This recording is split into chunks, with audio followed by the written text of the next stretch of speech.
Ecclesiastes chapter 1. The words of the teacher, son of David, king of Jerusalem. Meaningless, meaningless, says the teacher. Utterly meaningless. Everything is meaningless. What do people gain from all their labors, of which they toil under the sun? Generations come and generations go, but the earth remains forever. The sun rises and the sun sets, and hurries back to where it rises. The wind blows to the south and turns to the north. Round and round it goes, ever returning on its course. All streams flow into the sea, yet the sea is never full. To the place the streams come from, there they return again. All things are wearisome, more than one can say. The eye never has enough of seeing, nor the ear its fill of hearing. What has been will be again. What has been done will be done again. There is nothing new under the sun. Is there anything of which one can say, "Look, this is something new"? It was here already long ago. It was here before our time. No one remembers the former generations, and even those yet to come will not be remembered by those who follow them. I, the teacher, was king over Israel in Jerusalem. I applied my mind to study and to explore, by wisdom, all that is done under the heavens. What a heavy burden God has laid on mankind. I have seen all the things that are done under the sun. All of them are meaningless, a chasing after the wind. What is crooked cannot be straightened, what is lacking cannot be counted. I said to myself, "Look, I have increased in wisdom more than anyone who has ruled over Jerusalem before me. I have experienced much of wisdom and knowledge." Then I applied myself to the understanding of wisdom, and also of madness and folly. But I learned that this too is a chasing after the wind. For with much wisdom comes much sorrow. The more knowledge, the more grief. Ecclesiastes chapter 2. I said to myself, "Come now, I will test you with pleasure to find out what is good." But that also proved to be meaningless. Laughter, I said, is madness, and what does pleasure accomplish? I tried cheering myself with wine and embracing folly, my mind still guiding me with wisdom. I wanted to see what was good for people to do under the heavens during the few days of their lives. I undertook great projects. I built houses for myself and planted vineyards. I made gardens and parks and planted all kinds of fruit trees in them. I made reservoirs to water groves of flourishing trees. I bought male and female slaves and had other slaves who were born in my house. I also owned more herds and flocks than anyone in Jerusalem before me. I amassed silver and gold for myself and the treasure of kings and provinces. I acquired male and female singers and a harem as well, the delights of a man's heart. I became greater by far than anyone in Jerusalem before me. In all this, my wisdom stayed with me. I denied myself nothing my eyes desired. I refused my heart no pleasure. My heart took delight in all my labor, and this was the reward for all my toil. Yet when I surveyed all that my hands had done and what I had toiled to achieve, everything was meaningless, a chasing after the wind. Nothing was gained under the sun. Then I turned my thoughts to consider wisdom, and also madness and folly. What more can the king's successor do than what has already been done? I saw that wisdom is better than folly, just as light is better than darkness. The wise have eyes in their heads, while the fool walks in the darkness. But I came to realize that the same fate overtakes them both. Then I said to myself, the fate of the fool will overtake me also. What then do I gain by being wise?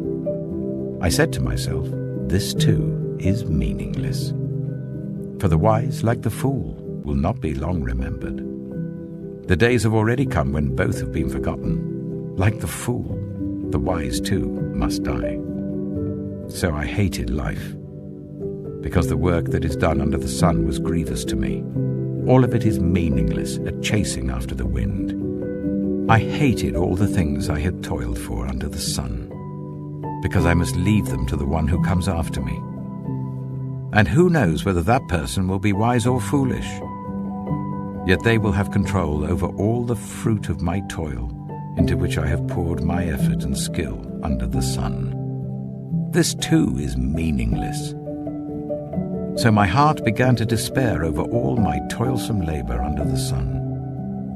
For a person may labor with wisdom, knowledge, and skill, and then they must leave all they own to another who has not toiled for it. This too is meaningless and a great misfortune. What do people get for all the toil and anxious striving with which they labor under the sun? All their days their work is grief and pain. Even at night their minds do not rest. This too is meaningless. A person can do nothing better than to eat and drink and find satisfaction in their own toil. This too, I see, is from the hand of God, for without him who can eat or find enjoyment? To the person who pleases him, God gives wisdom, knowledge, and happiness, but to the sinner, he gives the task of gathering and storing up wealth to hand it over to the one who pleases God. This too is meaningless, a chasing after the wind. Ecclesiastes chapter 3. There is a time for everything, and a season for every activity under the heavens. A time to be born and a time to die. A time to plant and a time to uproot. A time to kill and a time to heal. A time to tear down and a time to build. A time to weep and a time to laugh. A time to mourn and a time to dance. A time to scatter stones and a time to gather them. A time to embrace and a time to refrain from embracing. A time to search and a time to give up. A time to keep and a time to throw away. A time to tear and a time to mend. A time to be silent and a time to speak. A time to love and a time to hate. A time for war and a time for peace. What do workers gain from their toil? I have seen the burden God has laid on the human race. He has made everything beautiful in its time. He has also set eternity in the human heart, yet no one can fathom what God has done from beginning to end. I know that there is nothing better for people than to be happy and to do good while they live, that each of them may eat and drink and find satisfaction in all their toil. This is the gift of God. I know that everything God does will endure forever. Nothing can be added to it and nothing taken from it. God does it so that people will fear him. Whatever is has already been, and whatever will be has been before, and God will call the past to account. And I saw something else under the sun. In the place of judgment, wickedness was there. In the place of justice, wickedness was there.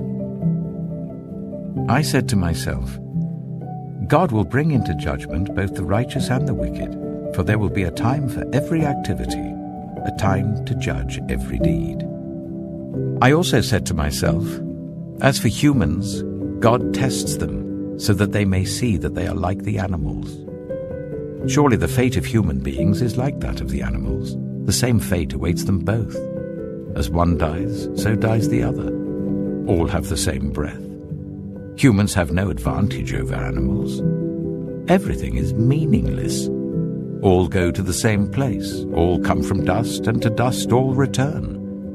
Who knows if the human spirit rises upward, and if the spirit of the animal goes down into the earth?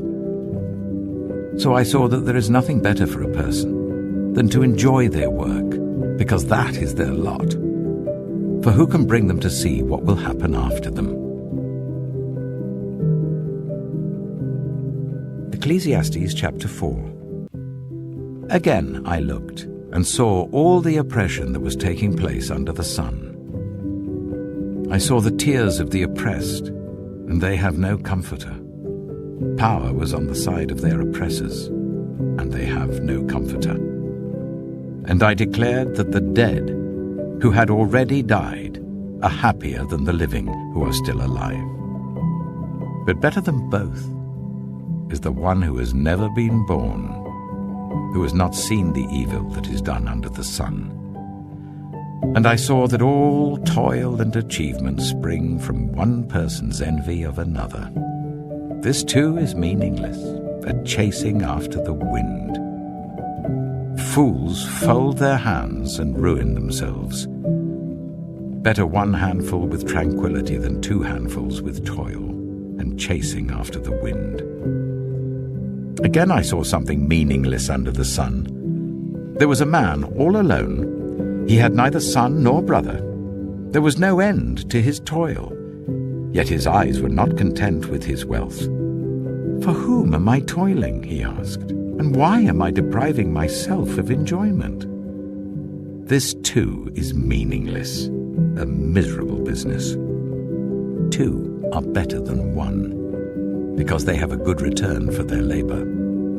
If either of them falls down, one can help the other up. But pity anyone who falls and has no one to help them up. Also, if two lie down together, they will keep warm. But how can one keep warm alone? Though one may be overpowered, two can defend themselves. A cord of 3 strands is not quickly broken. Better a poor but wise youth than an old but foolish king who no longer knows how to heed a warning. The youth may have come from prison to the kingship, or he may have been born in poverty within his kingdom. I saw that all who lived and walked under the sun followed the youth, the king's successor. There was no end to all the people who were before them, but those who came later were not pleased with the successor. This too is meaningless, a chasing after the wind. Ecclesiastes chapter 5. Guard your steps when you go to the house of God. Go near to listen, rather than to offer the sacrifice of fools who do not know that they do wrong. Do not be quick with your mouth. Do not be hasty in your heart to utter anything before God. God is in heaven, and you are on earth, so let your words be few. A dream comes when there are many cares, and many words mark the speech of a fool. When you make a vow to God, do not delay to fulfill it. He has no pleasure in fools. Fulfill your vow. It is better not to make a vow than to make one and not fulfill it. Do not let your mouth lead you into sin, and do not protest to the temple messenger, "My vow was a mistake." Why should God be angry at what you say and destroy the work of your hands? Much dreaming and many words are meaningless. Therefore, fear God. If you see the poor oppressed in a district, and justice and rights denied, do not be surprised at such things. For one official is eyed by a higher one, and over them both are others higher still. The increase from the land is taken by all. The king himself profits from the fields. Whoever loves money never has enough. Whoever loves wealth is never satisfied with their income. This too is meaningless. As goods increase, so do those who consume them. And what benefit are they to the owners, except to feast their eyes on them? The sleep of a laborer is sweet, whether they eat little or much. But as for the rich, their abundance permits them no sleep. I have seen a grievous evil under the sun. Wealth hoarded to the harm of its owners, or wealth lost through some misfortune, so that when they have children there is nothing left for them to inherit. Everyone comes naked from their mother's womb, and as everyone comes, so they depart. They take nothing from their toil that they can carry in their hands. This too is a grievous evil. As everyone comes, so they depart. And what do they gain, since they toil for the wind? All their days they eat in darkness with great frustration, affliction, and anger. This is what I have observed to be good, that it is appropriate for a person to eat, to drink, and to find satisfaction in their toilsome labor under the sun during the few days of life God has given them, for this is their lot. Moreover, when God gives someone wealth and possessions and the ability to enjoy them, to accept their lot and be happy in their toil, this is a gift of God. They seldom reflect on the days of their life because God keeps them occupied with gladness of heart. Ecclesiastes chapter 6. I have seen another evil under the sun, and it weighs heavily on mankind. God gives some people wealth, possessions, and honor, so that they lack nothing their hearts desire. But God does not grant them the ability to enjoy them, and strangers enjoy them instead. This is meaningless, a grievous evil. A man may have 100 children and live many years, yet no matter how long he lives, if he cannot enjoy his prosperity and does not receive proper burial, I say that a stillborn child is better off than he. It comes without meaning, it departs in darkness, and in darkness its name is shrouded. Though it never saw the sun or knew anything, it has more rest than does that man, even if he lives 1,000 years twice over, but fails to enjoy his prosperity. Do not all go to the same place. Everyone's toil is for their mouth, and yet their appetite is never satisfied. What advantage have the wise over fools? What do the poor gain by knowing how to conduct themselves before others? Better what the eye sees than the roving of the appetite. This too is meaningless, a chasing after the wind. Whatever exists has already been named, and what humanity is has been known. No one can contend with someone who is stronger. The more the words, the less the meaning. And how does that profit anyone? For who knows what is good for a person in life during the few and meaningless days they pass through like a shadow? Who can tell them what will happen under the sun after they are gone?